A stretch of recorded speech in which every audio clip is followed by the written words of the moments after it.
cook chicken biryani without oil. First, slice the onion using cone number 4. Then, set the temperature to 230 degrees centigrade to preheat the electric skillet. Fry the onions without oil at 180 degrees centigrade until brown.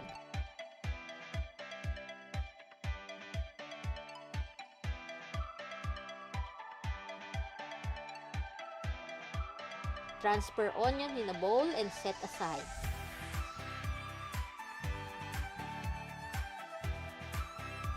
We have yogurt, chicken, tomato, coriander leaves, mint leaves, chicken biryani powder, raisins, cashew nuts, basmati rice, onion, and ginger garlic paste. Set the temperature to 230 degrees centigrade. Sauté onions for 5 minutes.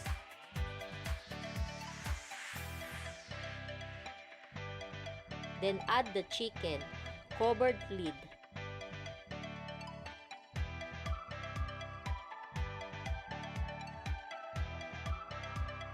After 5 minutes, add tomatoes.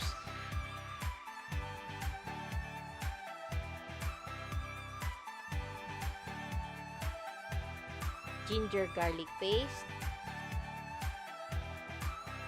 chicken, biryani powder, yogurt,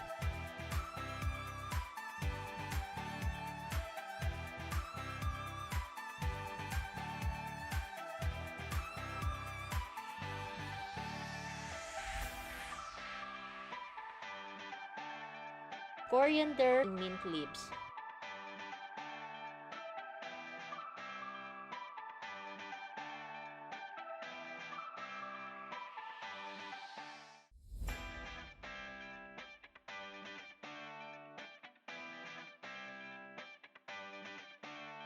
Let it simmer for 20 minutes.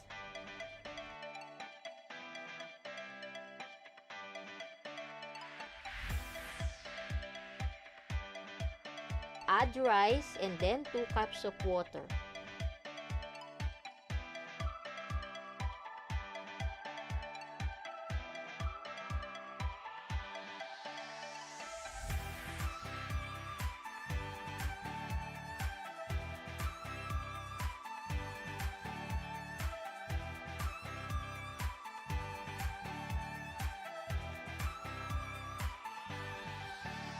Top with cashew nuts and raisins. Cover and set to rise to.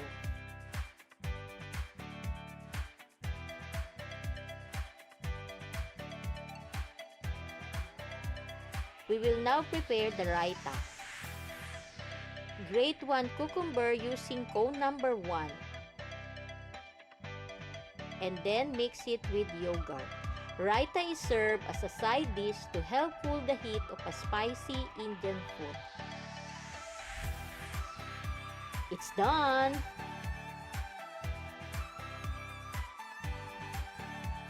Mix and top with fried onions and chopped coriander leaves.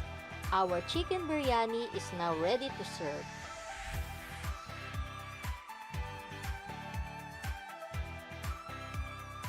Top with more fried onions and raita. Kanaka time!